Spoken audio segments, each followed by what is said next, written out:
Welcome to Awesome Movie Year, the podcast where we take a look back at an awesome year for movies, which is every year. I'm Josh Bell, film critic and writer, and I'm joined by my co-host. I'm Jason Harris, filmmaker, comedian. And Josh, every summer is the summer of love for me. Oh, and he's not lying about that, folks. We are here at the end of our season on the films of 1969, although we have a couple bonus things coming up that we'll mention shortly, but the traditional end.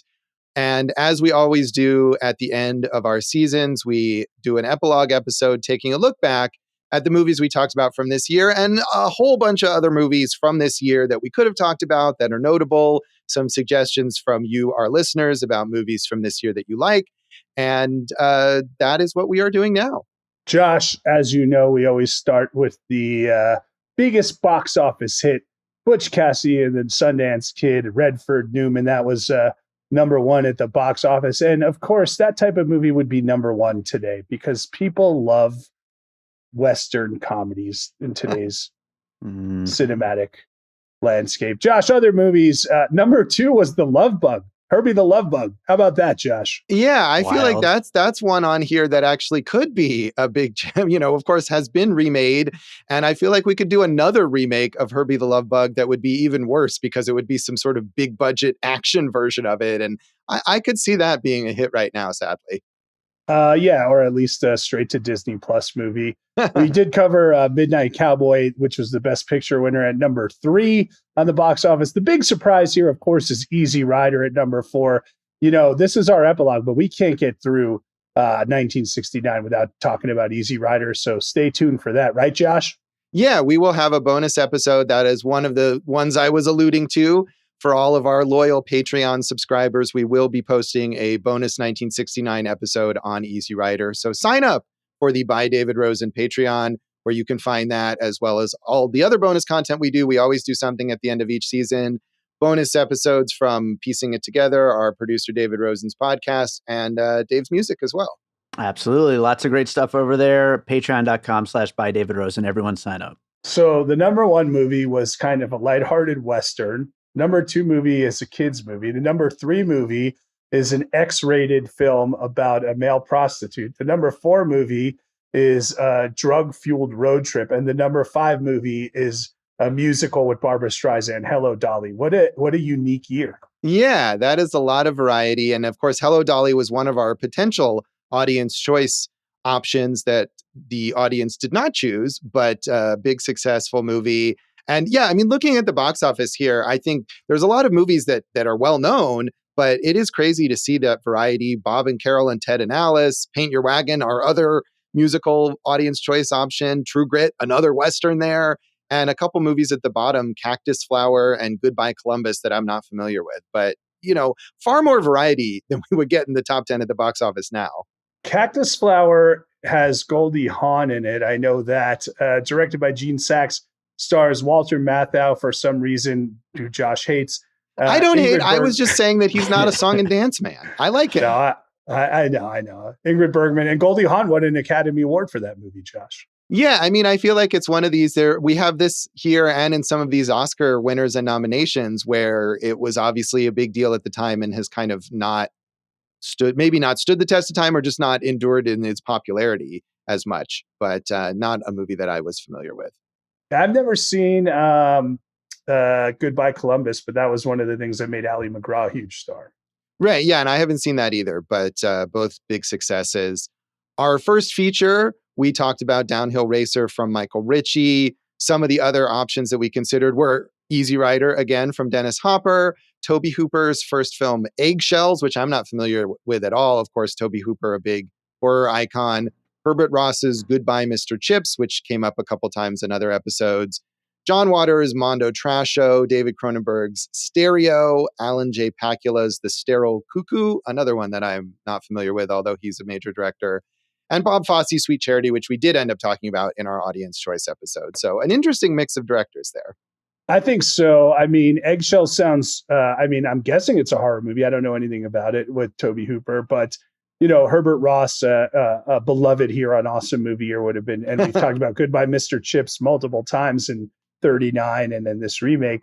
The big ones that stand out beyond that, like you said, Cronenberg, we covered once, but there's so much more to get to with him. I just watched The Fly last night for the first time. That movie's wild. Yeah, Nice. I love David Cronenberg, as I'm sure we said in our Crash episode. And those early films, that Stereo and the original Crimes of the Future, that were very, very obscure for a long time, I think have gotten some revival thanks to the Criterion Channel. And I'd be curious to check those out. And we've never really mentioned Pacula, but when you think of Redford, you think of him and Pacula working together. I think a lot in the 70s. And The Sterile Cuckoo, I've never seen it, but he was the quintessential 70s paranoid political thriller filmmaker, I'd say. Yeah, those later films certainly I got more attention than that early one that I'm not also familiar with either. Too bad for you, Josh. Yeah. We didn't have that many, choices here for the flop. I mean, we chose the comic, which when we watched, we realized why it was a flop. And we all know that Carl Reiner and Dick Van Dyke have made many better projects. Sweet Charity shows up again, as you said, reassessed. And then there's 2 movies, Chastity and The Love God. What do you know about them, Josh? Yeah, I was fascinated. I think the comic was a fascinating curiosity. And these are also, Chastity was Cher's first solo starring film that was written and produced by Sonny Bono, but not co-starring Sonny Bono. Such a failure that she didn't act in a film for more than 10 years. And The Love God is a psychedelic sex comedy starring Don Knotts. Well, I'd like to watch that. I guess The Love God, he goes all over because he is also in the incredible Mr. Limpet. And if you have he's not very limpet in the right, you can't be a love god then. So. Yeah, that's good that we both thought of that. You guys are killing this episode, guys. Yeah, we are. Great. Thank you, Dave. Yeah. We next went to Cannes to talk about Lindsay Anderson's If, which won the Palme d'Or.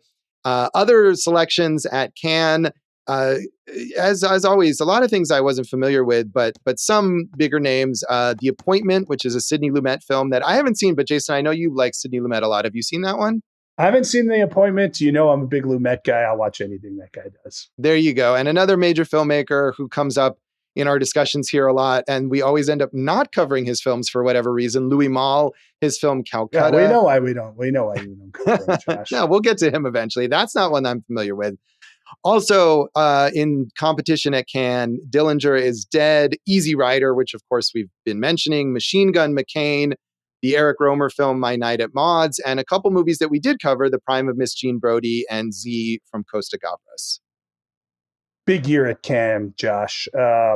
So we go to the documentary. We chose Salesman. How could it be anything but Salesman? The Maisels brothers, who again in the Awesome Movie Year Hall of Fame. And Josh, we're just trying to sell some Bibles here. Is it that hard to do?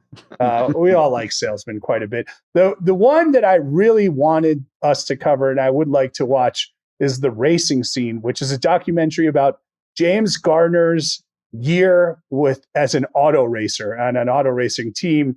And he bought the car and, raced all over the world with this thing. And he had his own team. I think that would have been interesting. Black Woodstock was about the Harlem Cultural Festival, Josh. And Summer of Soul, the Questlove documentary, was a really good look back on that. I really love that documentary, but I haven't seen this one. So that would have been interesting. Other documentaries, Josh, tell me about In the Year of the Pig and Royal Family. Those were both ones that you suggested, Jason. So maybe you know something about them. But I think In the Year of the Pig might have been the Oscar winner that year. And Royal Family, a documentary, I believe, about the British royal family. I had mentioned A Married Couple, as well as The Sorrow and the Pity, which I didn't really want to watch as a 4-hour Holocaust documentary, but is a major, major film. And we've given ourselves some endurance challenges in the past, so maybe we would have gotten to that. But as you said, Salesman is such a major film that really that was the only logical choice. In the Year of the Pig, about America's involvement in Vietnam, obviously extremely on the pulse of the nation at this time. Yeah, of course. And I mean, some of those things like timely documentaries, and it was nominated for Best Documentary at the Oscars. But the timeliness makes them also seem kind of dated. I kind of wonder, especially lately, because documentaries now are so much about like, here's the thing that just happened. And a few years later, you look back at some of these films and they just feel like vintage news reports or something. They don't have any sort of cinematic lasting power. Yeah, lasting power. Well, the issue partially is that documentaries right now are just so slapdash, like here's true crime, and we need it to be 6 episodes instead of like a real tight, Paradise Lost style hour and 45 minutes where we're telling a story, and it loses some of the impact. Yeah, that is true. But I mean, even at this time, obviously, some filmmakers are making documentaries like that just respond to things that are happening at the moment. But maybe in the Year of the Pig is great. We did not watch it. My pick was The Prime of Miss Jean Brodie, which just mentioned at Cannes. And I really didn't have any other options. I was looking again at my like top 10 of 1969, and basically everything else at the top or near the top of my list was stuff that we were already covering in other episodes. So I'm glad we got to talk about that. I find that film fascinating, and Maggie Smith is so good in it. And Maggie Smith passed away just like a week or two, I think, after we released that episode. So it was nice to get a little tribute to her in there as well.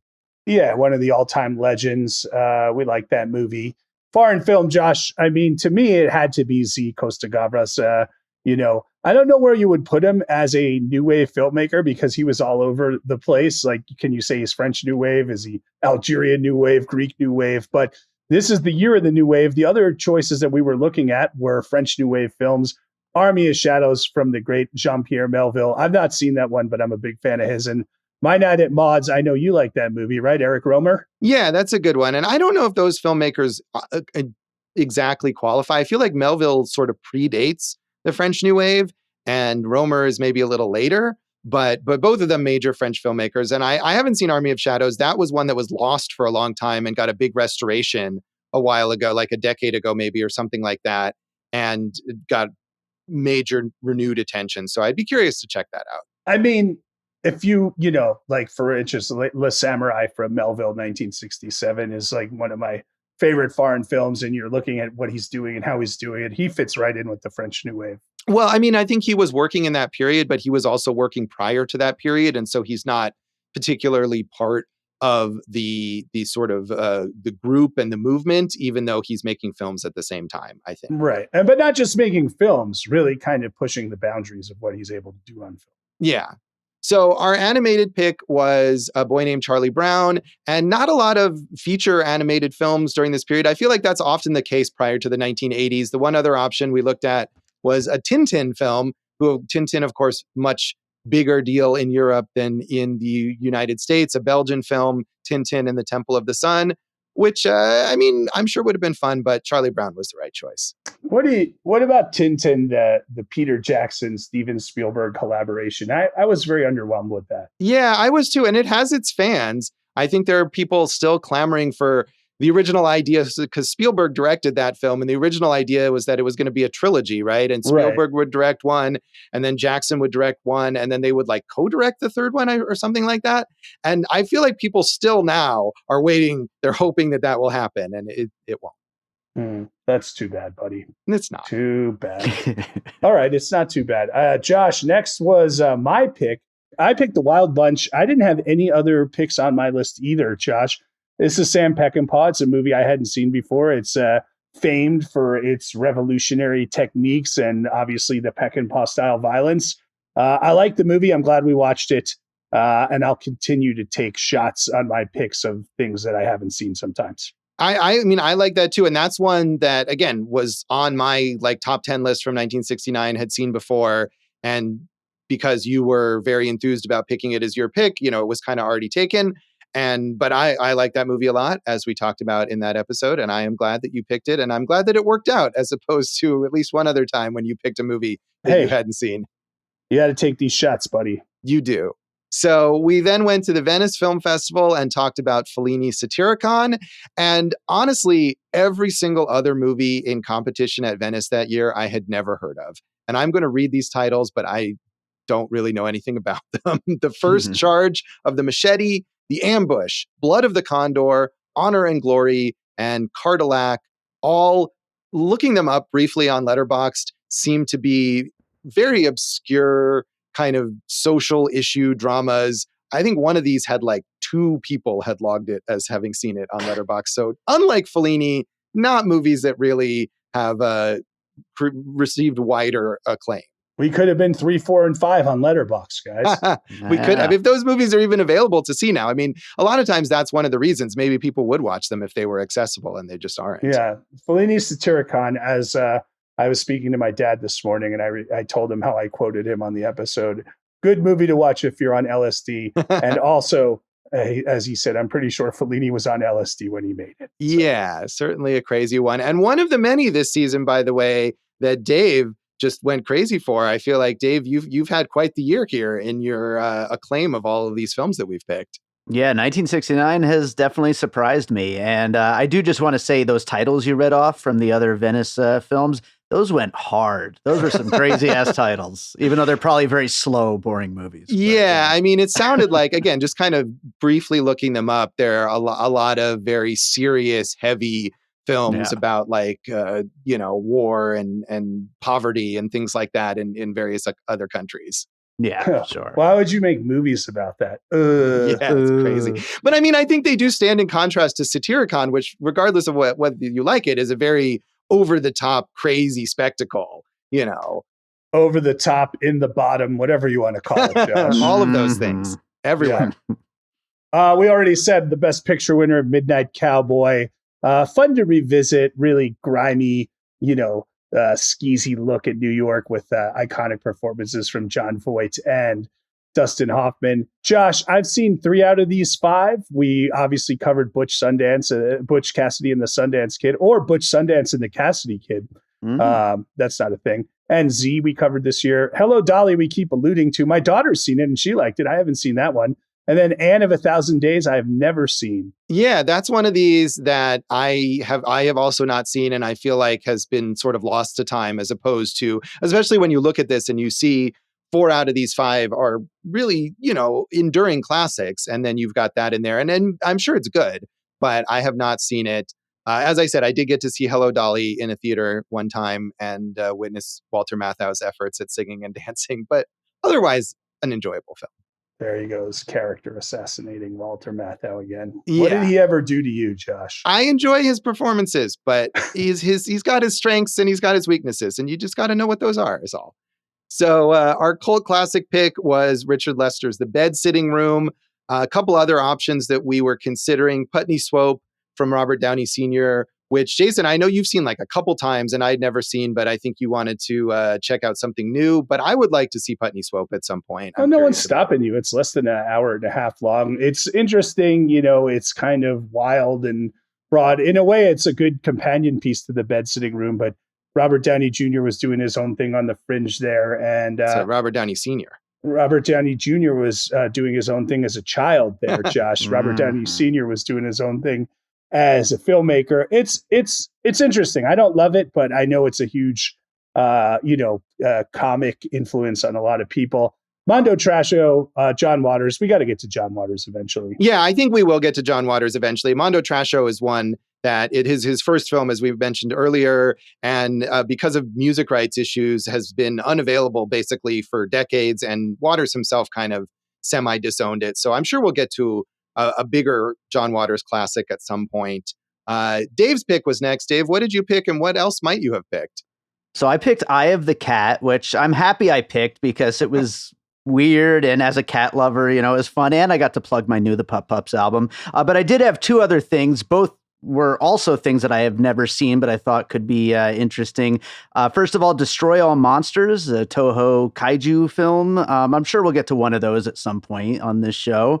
And the other one sounds completely insane. Definitely like a Dave's pick. It's called The Computer Wore Tennis Shoes.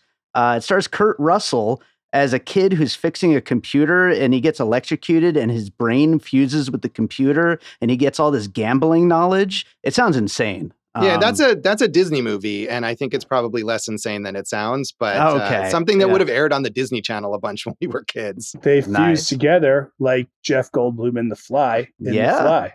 Puzzle piece. Would have been more enjoyable, I think, probably if it was more gruesome like that. But yeah, I think we got to get to a Godzilla movie eventually, right? Or a kaiju movie in general, because there's so many of those. We'll have to be there at some point, I would think. We all hope so, Josh. I mean, Godzilla on the comeback trail after Godzilla -1, that movie was awesome. Yeah, he is. He is indeed. So, Josh, the audience choice, some of the suggestions you had was Westerns, True Grit, The Wild Bunch, Paint Your Wagon, Support Your Local Sheriff. Some very different types of movies there. True Grit, obviously, we know that John Wayne won Best Actor for that. And so that would have been interesting. The musicals we did, obviously, Sweet Charity beat Paint Your Wagon and Hello, Dolly. I thought this was an interesting one. Directors who had 2 movies in the year, Sidney Pollack, Castle Keep, and They Shoot Horses, Don't They? James Nielsen, who I'm not familiar with, The First Time and Flare Up. And then John Frankenheimer, The Extraordinary Seaman and The Gypsy Moths. Yeah, I mean, I think theoretically that's interesting. But as you are, I'm not familiar with James Nielsen either. And other than They Shoot Horses, Don't They? I'm not familiar with any of those films. So I'm not sure they were quite as notable. So I'm glad we did the musicals. And it was fun to talk about Sweet Charity. And I feel like at least those were titles that hopefully our audience was familiar with when we were doing the voting, which is kind of what we're looking for when we do that audience choice poll. Yeah, musicals, Westerns. And for me, the big takeaway from this season was that British New Wave and looking into those filmmakers, which was pretty rewarding. Yeah, it was. It was indeed a rewarding season for us. So, and hopefully rewarding for you, the listener, as well. As always, we got some great feedback from people at the beginning of the season asking you, the listeners, what are your favorite movies from 1969? And hopefully some of those favorites ended up in our season. Some of the other suggestions we got online, Chauncey Talise suggested All Monsters Attack. Speaking of kaiju, was one of several people who mentioned On Her Majesty's Secret Service, the James Bond film. He also suggested They Shoot Horses, Don't They? Dan Lefebvre mentioned The Longest Day and Bullet with Steve McQueen, which is a fun one. Another suggestion for On Her Majesty's Secret Service from Ben Blyle. Eric Landberg mentioned Medium Cool and The Swimming Pool, which I think would have been an interesting one there. Carlo from the Movie Loot podcast suggested a movie called Sabata, which is a spaghetti Western. He calls that a deep cut. It would have been interesting to check out. Betsy Gorham suggested the original The Italian Job, which I have not seen, although I have seen the remake. So maybe we'll get to that. Our friend Joe Black mentioned some movies that we've brought up here already, as well as Take the Money and Run, the Woody Allen film, and something called The Magic Christian, which features Ringo Starr and Peter Sellers. So that's something. Whoa. Nice. And one of Joe's suggestions is Alice's Restaurant, which along with Easy Rider, Jason, we're going to get a little bonus on that as well, right? Well, Josh, I remember my dad would sing it every Thanksgiving. He probably still does. Maybe we could get him to make a guest appearance on our Thanksgiving episode. We always want someone, either you or someone from your family, to sing. Who sings just as badly as I do. Yeah. That's right. I don't blame you. Bullet. I wanted to bring back to Bullet, one of the greatest car chases in film history. When you watch it, it's one of those things that you can rewind right away and watch again and be like, yeah, this is worth checking out more. Yeah. I mean, I feel like the movie has been boiled down kind of to that car chase solely, but it's a good movie as well. And isn't it a remake? Yeah, Steven Spielberg is remaking it, I think, or technically claiming that not a remake of the movie, but it's inspired by a real person. So it's a movie, but I mean, everyone's going to know that it's a remake. So I don't know. We'll see how that goes. Yeah, Steve McQueen, we really haven't gotten to on the show yet, but one of the 3 biggest movie stars of this time and probably the biggest action star of this time. Yeah, I'm sure we'll get to him eventually. So our friend Victoria Ribeiro suggested Once Upon a Time in the West. Rich Ferrando mentioned the Computer Wore Tennis Shoes. So you've got some support there, Dave. Nice. And finally, Ryan Olbrich, as he seems to always do now, decided to come up with some anti-options, I guess. I love it. We got to take one of these and run with it one of these times. So his suggestions were those daring young men in their jaunty jalopies, Judy's Little No-No, and a movie called Shart, which I feel like is an unfair because it's not about what you think it's about. It's a foreign film that is using that as a word in another language. So I don't think that that's really But thank you, Ryan. We always appreciate. I think he probably puts a lot of effort into finding these because I will look them up afterwards, and they're often very obscure. So good job, Ryan. We will not talk about any of those movies. Well, maybe we have our personal picks. Maybe we need a Ryan Ulbricht's personal pick going forward. Perhaps eventually we will get there. But thank you to everyone who offered us suggestions. We always appreciate that. And it's always fun to see what people like from the years that we are picking. And we hope to hear more from you in the future. So that's 1969. And that's this episode of Awesome Movie Year. If you want to give us suggestions for the future or anything else, you can check us out online and on social media. AwesomeMovieYear.com, Awesome Movie Year on Facebook and Instagram, Awesome Movie Pod on the depths of social media, the worst. Don't go there. You can go there if you want, but I don't recommend it. I'm Jason Harris Comedy or Jay Harris Comedy on all the things. Go for Jason on Letterboxd. Check out Eat This Comedy and come to the trivia party. Yeah, Jason's all over the place here in Vegas. Check him out. You can find some old stuff from me at joshbellhateseverything.com. I'm at Signal Bleed on that unfortunate ex-Twitter platform, as well as on Blue Sky and on Letterboxd. And if you're on Letterboxd and you watch any of the movies we talk about on the show, tag your review Awesome Movie Year. We would love to know what you think.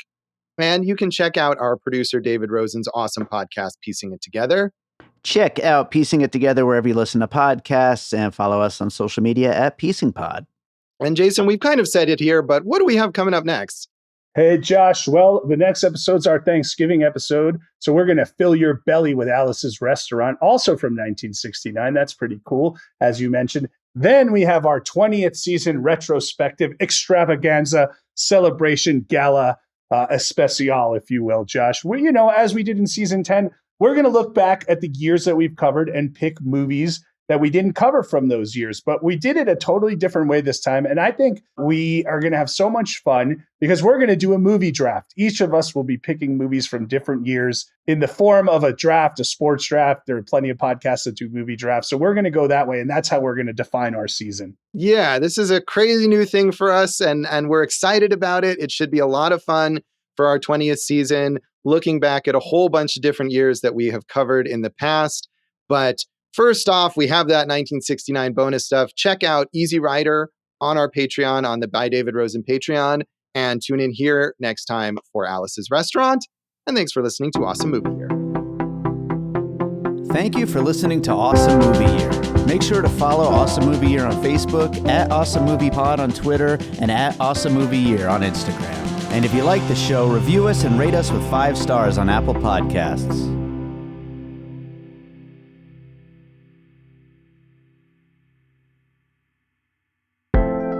An All Points West production, produced by David Rosen in Las Vegas.